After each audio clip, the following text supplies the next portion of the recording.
ಓಂ ಶಾಂತಿ.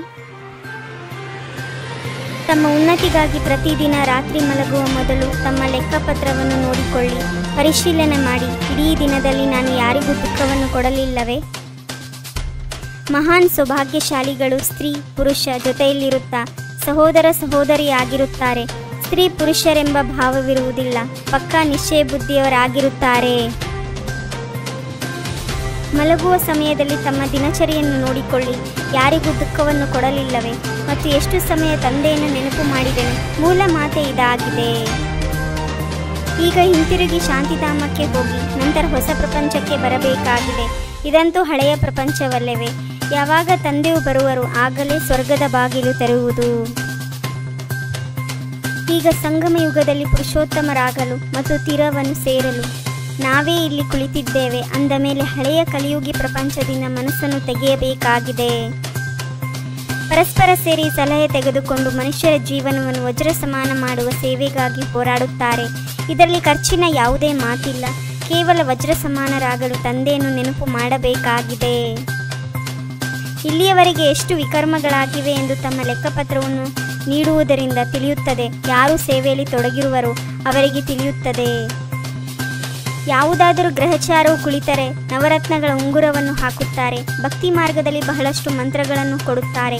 ಇಲ್ಲಂತೂ ಎಲ್ಲ ಧರ್ಮದವರಿಗೆ ಒಂದೇ ಮಂತ್ರವಾಗಿದೆ, ಮನ್ ಮನಾಭವ.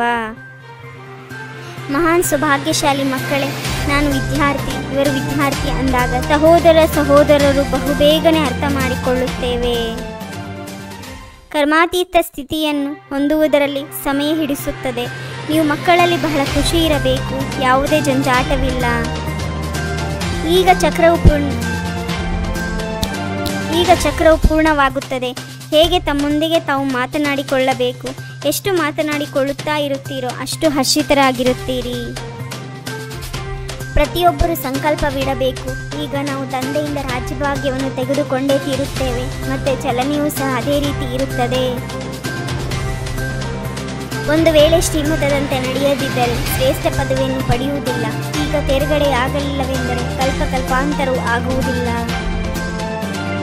ಶಾರ್ಥ ಮಾಡಲು ಬಹಳ ಅವಕಾಶವಿದೆ. ತ್ರೇತಾದ ಅಂತ್ಯದವರೆಗೂ 16,108 ದೊಡ್ಡ ಮಾಲೆಯೂ ಆಗಬೇಕಾಗಿದೆ. ನೀವಿಲ್ಲಿ ಬಂದಿರುವುದೇ ನರನಿಂದ ನಾರಾಯಣ ಆಗುವ ಪುರುಷಾರ್ಥ ಮಾಡಲು. ಎಷ್ಟೊಂದು ಮಕ್ಕಳನ್ನು ಮಾಯು ತೆಗೆದುಕೊಂಡು ಹೋಯಿತು, ಸಮಾಪ್ತಿಯಾದರು. ಕೆಲವರು ಕನ್ಯರು ಸಹ ಬೀಳುತ್ತಾರೆ, ದುರ್ಗತಿಯನ್ನು ಪಡೆದುಕೊಳ್ಳುತ್ತಾರೆ. ಶಿವತಂದೆಯು ತಿಳಿಸುತ್ತಾರೆ, ನನ್ನೊಬ್ಬನನ್ನೇ ನೆನಪು ಮಾಡಿ, ಆಗ ವಿಕರ್ಮಗಳು ವಿನಾಶವಾಗುತ್ತವೆ. ಶಿವತಂದೆಯನ್ನು ನೆನಪು ಮಾಡುವುದರಿಂದ ತಮೋ ಪ್ರಧಾನದಿಂದ ಸದೋ ಪ್ರಧಾನರಾಗಿ ಬಿಡುತ್ತೀರಿ. 84 ಜನ್ಮಗಳ ಚಕ್ರವನ್ನು ಅರಿತುಕೊಳ್ಳುವುದು ಬಹಳ ಸಹಜವಾಗಿದೆ. ಮಕ್ಕಳಿಗೆ ಪ್ರದರ್ಶನಿಯಲ್ಲಿ ತಿಳಿಸಿಕೊಡಲು ಬಹಳ ಉಮಂಗವಿರಬೇಕು.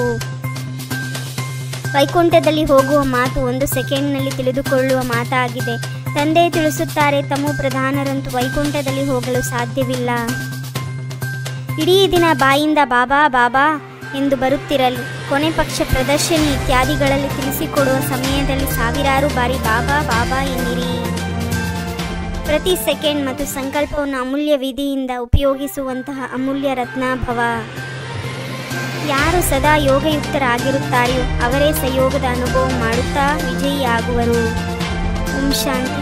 21 ಜನ್ಮಕ್ಕಾಗಿ 21 ಪರಮಾತ್ಮನ ಮಹಾವಾಕ್ಯವನ್ನು ಆಲಿಸಿ ತಮ್ಮದೇ ಆದಂಥ ಈ ಚಾನೆಲ್ಗೆ ಲೈಕ್ ಮಾಡಿ, ಶೇರ್ ಮಾಡಿ, ಸಬ್ಸ್ಕ್ರೈಬ್ ಆಗುವುದನ್ನು ಮರೆಯಬೇಡಿ. ಓಂ ಶಾಂತಿ.